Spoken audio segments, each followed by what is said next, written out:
Bismillahirrahmanirrahim. Assalamualaikum warahmatullahi taala wabarakatuh. Ya, dalam video kali ini kita akan teruskan perbincangan kita dalam menjawab soalan-soalan UPKK, yang mana pada kali ini kita akan tengok soalan subjektif bagi subjek akidah. Okay, kita tengok soalan-soalannya.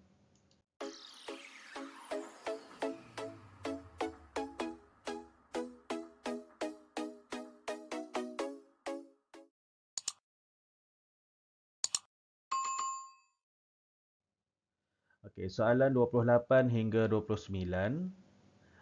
Jawab semua soalan di bawah. Okey, soalan dia, nyatakan pengertian sifat mustahil bagi Rasul. Nyatakan pengertian sifat mustahil bagi Rasul. Okey, apakah pengertian sifat mustahil bagi Rasul? Okey, jawapannya ialah okey, sifat yang tidak dimiliki oleh para rasul. Okey, sifat mustahil ni adalah sifat yang tidak mungkin dimiliki oleh para rasul. Maksudnya para rasul tidak bersifat dengan sifat tersebut. Maksudnya sifat-sifat keji lah. Okey. Sifat mustahil bagi rasul. Kalau sifat wajib ada 4, sifat mustahil pun ada 4 juga, iaitu al-kazib, khianat, kitman, baladah.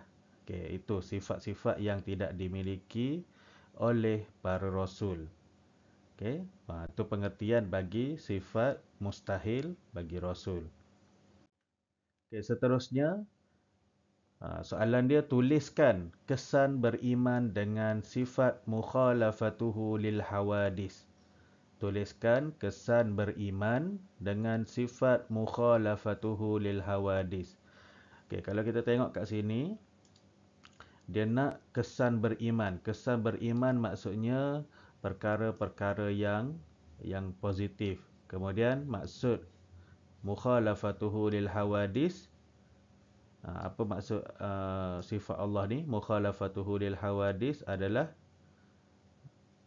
bersalahan dengan yang baharu, iaitu Allah ni tidak sama dengan makhluk. Okey, bersalahan dengan yang baharu. Okey, apa kesan beriman?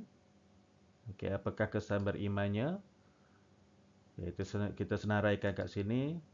Boleh pilih sama ada mengakui kehebatan Allah, sentiasa mengagungkan Allah. Okey, salah ya, saya eja kat situ. Bukan mengagungkan. Okey, huruf ga tu. Sentiasa mengagungkan Allah. Kemudian sentiasa mengharapkan pertolongan Allah. Okey, dan yang seterusnya, tidak mensyirikkan Allah. Okey, boleh pilih mana-mana satu daripada jawapan ni. Okey, ataupun mana-mana lagi jawapan yang sesuai boleh diterima. Okey, kita tengok sekali lagi, kita baca. Tuliskan kesan beriman dengan sifat mukhalafatuhu lil hawadis, mengakui kehebatan Allah, sentiasa mengagungkan Allah, sentiasa mengharapkan pertolongan Allah dan tidak mensyirikkan Allah. Okey, baik. Soalan 29. Nyatakan kelebihan Al-Quran. Nyatakan kelebihan Al-Quran. Okey, tajuk yang ni, soalan yang ni dalam tajuk beriman kepada kitab, ada dinyatakan kelebihan beriman. Okey, tulislah apa dia kelebihan Al-Quran. Okey, kita senaraikan kat sini. Yang pertama, mukjizat terbesar Nabi Muhammad sallallahu alaihi wasallam. Yang kedua, isi Al-Quran terpelihara sehingga hari kiamat. Yang ketiga, membaca dan mendengarnya mendapat pahala. Yang keempat, menjadi penawar dan penyembuh segala penyakit. Okey, ini adalah antara kelebihan-kelebihan Al-Quran. Kita boleh pilihlah yang mana satu nak letak dalam jawapan. Ataupun kalau ada kelebihan Al-Quran yang tidak dinyatakan di sini, boleh juga masukkan. Okey, satu sahaja jawapan dia. Okey, 2 markah. Kat sini kita senaraikan 4, senang nanti nak hafal, nak pilih kan. Okey, sekali lagi kita baca, nyatakan kelebihan Al-Quran. Antara kelebihan Al-Quran ialah mukjizat terbesar Nabi Muhammad sallallahu alaihi wasallam. Isi Al-Quran terpelihara sehingga hari kiamat. Membaca dan mendengarnya mendapat pahala, menjadi penawar dan penyembuh segala penyakit. Okey, ba, tuliskan kesan beriman dengan sifat hayat Allah Subhanahu Wa Taala. Okey, tuliskan kesan beriman dengan sifat hayat Allah. Okey, sekali lagi soalan ni dia minta kesan beriman. Okey, kesan beriman maksudnya jawapan awak mesti yang baik-baik je, yang positif je sebab kesan beriman. Okey. Kesan beriman. Kepada apa? Kepada sifat hayat Allah Subhanahu Wa Taala. Sifat hayat ni bermaksud Allah Maha hidup, hayat. Kalau kita dalam bahasa Melayu pun kita guna selagi hayat dikandung badan. Okey, hayat ni maksudnya Allah itu bersifat hidup. Okey. Kita tengok jawapan dia. Antara kesan beriman dengan sifat hayat Allah Subhanahu Wa Taala adalah sentiasa mengagungkan Allah, sentiasa menginsafi kelemahan diri, sentiasa mengingati mati, dan sentiasa yakin bahawa semua makhluk akan binasa. Okey, ini antara kesan-kesan beriman dengan sifat hayat Allah Subhanahu Wa Taala. Okey, boleh pilih yang mana satu nak dimasukkan di dalam jawapan awak. Sentiasa mengagungkan Allah, sentiasa menginsafi kelemahan diri, sentiasa mengingati mati, sentiasa yakin bahawa semua makhluk akan binasa. Okay, soalan seterusnya adalah soalan nombor 30. Kita baca dulu. Dalam peta atas tu, Ahmad berbual dengan ustazah berkaitan dengan sifat ilmu Allah. Ahmad meminta ustazah menerangkan perbezaan sifat ilmu Allah dengan ilmu manusia. Okay, berdasarkan situasi di atas, tulis dua perbezaan tersebut. Okay, ada dua kotak kat situ. Kita kena tulis dua. Ilmu Allah dan ilmu manusia. Pengetahuan Allah dan pengetahuan manusia. Apa beza antara Allah, pengetahuan Allah dan pengetahuan kita sebagai manusia? Okey, kat sini kita senaraikan beberapa lah. Ada 4 kot. So dia dalam soalan ni dia suruh buat dua perbezaan. Okey, kita senaraikan sebanyak yang boleh kat sini supaya nanti sambil kita jawab soalan ni boleh ulang kaji balik. Okey, kita tengok jawapan dia.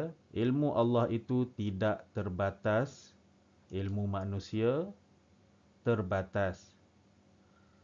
Okey, ada batasan.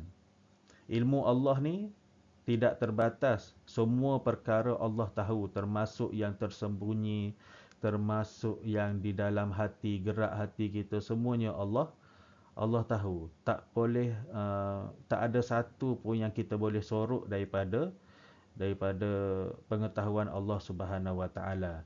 Ilmu manusia pula terbatas. Kita cuma boleh tahu ataupun kita cuma boleh mengetahui apa yang kita nampak, apa yang kita dengar, apa yang kita rasai.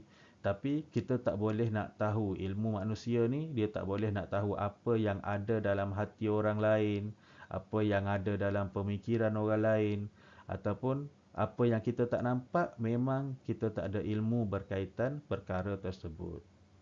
Okey, contohnya kalau mata kita ditutup, kita dah tak tahu apa yang berlaku di depan kita. Sebab mata ditutup. Okey, itu maksud terbatas bagi ilmu manusia, dan ilmu Allah itu tidak terbatas. Okey, perbezaan yang kedua, kita boleh senaraikan kat sini adalah ilmu Allah itu sentiasa benar. Apa yang Allah sampaikan sentiasa benar. Tak ada satu pun yang salah dalam ilmu Allah Subhanahu Wa Taala. Dan ilmu manusia pula boleh jadi benar atau salah. Okey, apa yang disampaikan oleh manusia tu, apa yang manusia tahu tu boleh jadi ianya benar dan boleh jadi ianya benda yang salah. Dia buat-buat bijak aja, dia tahu tentang sesuatu tapi sebenarnya dia tak tahu pun. Ha, ataupun memang ilmu yang dia ada tu betul. Ada kadang-kadang ilmu yang dia ada tu adalah ilmu yang salah. Itu adalah ilmu manusia.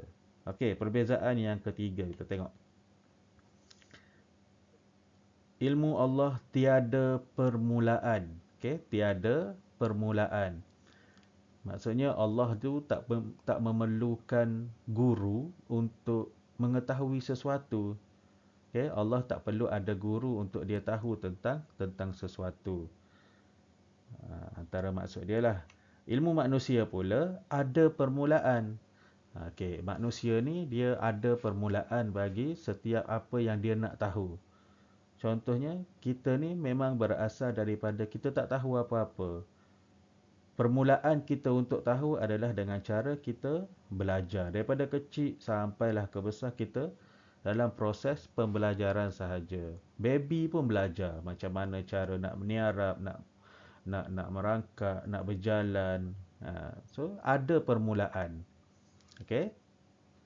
Dan perbezaan yang keempat adalah tanpa perantaraan. Ini maksudnya ada tanpa ada guru lah.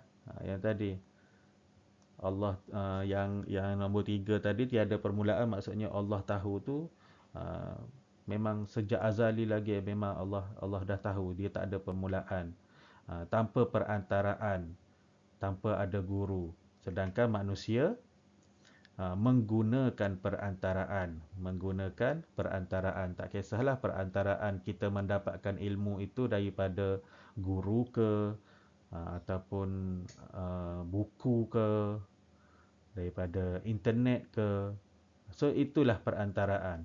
Nabi Muhammad pun belajar Al-Quran daripada Allah kepada Nabi Muhammad, tapi Nabi Muhammad menggunakan perantaraan malaikat Jibril. Okey, malaikat Jibril yang jadi guru kepada Rasulullah sallallahu alaihi wasallam. Okey. Tu soalan ni dia minta tuliskan 2 perbezaan. Kita kat sini dah ada 4 dah perbezaan. So pilihlah yang mana yang dirasakan sesuai untuk letak di kotak nombor 1 dan nombor 2 tu. Okey, soalan seterusnya. Isikan tempat kosong dengan perkataan yang sesuai. Isikan tempat kosong dengan perkataan yang sesuai. Okey, sifat tempat kosong bagi Rasul ialah sifat seperti manusia biasa. Sifat bagi Rasul ialah seperti manusia biasa. Ini adalah berkaitan dengan sifat harus. Okey, sifat harus bagi Rasul ialah sifat seperti manusia biasa. Rasul berkahwin dan mempunyai keluarga. Rasulullah SAW juga berasa gembira dan terpelihara daripada melakukan maksiat ataupun kemungkaran. Okey? Okey, itulah. Dia ada soalan. Kalau dalam part 2 hari tu, isi tempat kosong ni dia bagi pilihan jawapan. Soalan jenis subjektif ni dia akan bagi tempat kosong dan kita mesti letakkan jawapan-jawapan yang sesuai di tempat kosong itu. Okay, kita baca sekali lagi soalan ni. Sifat harus bagi Rasul ialah sifat seperti manusia biasa. Rasul berkahwin dan mempunyai keluarga. Rasulullah SAW juga berasa gembira dan terpelihara daripada melakukan maksiat dan kemungkaran. Okey, sifat harus ni kalau kita ingat balik masa kita belajar tajuk sifat harus ni, dia ialah sifat yang sama seperti manusia yang ada dalam diri para rasul tetapi tidak menjatuhkan martabat seorang rasul itu. Okey, dia seperti mana kalau kita lapar, rasul pun lapar. Kalau kita makan, rasul pun makan. Kalau kita berkahwin, Rasul pun berkahwin. Kalau kita apa lagi, dahaga, Rasul pun dahaga, tidur, sakit. Itu antara sifat-sifat harus bagi Rasul. Okey, baik, saya rasa sekadar itu saja apa yang kita boleh kongsikan dalam video kali ini. Jangan lupa like, jangan lupa subscribe dan jangan lupa share kepada kawan-kawan yang lain untuk mengulang kaji pelajaran UPKK ni di video-video yang akan datang. Siapa yang masih baru lagi dalam channel saya ni, dah banyak dah soalan-soalan yang kita telah bincangkan di video-video yang sebelum ini. Boleh tengok dekat playlist bincang soalan UPKK. Okey, kita jumpa lagi di video yang akan datang. Assalamualaikum warahmatullahi taala wabarakatuh.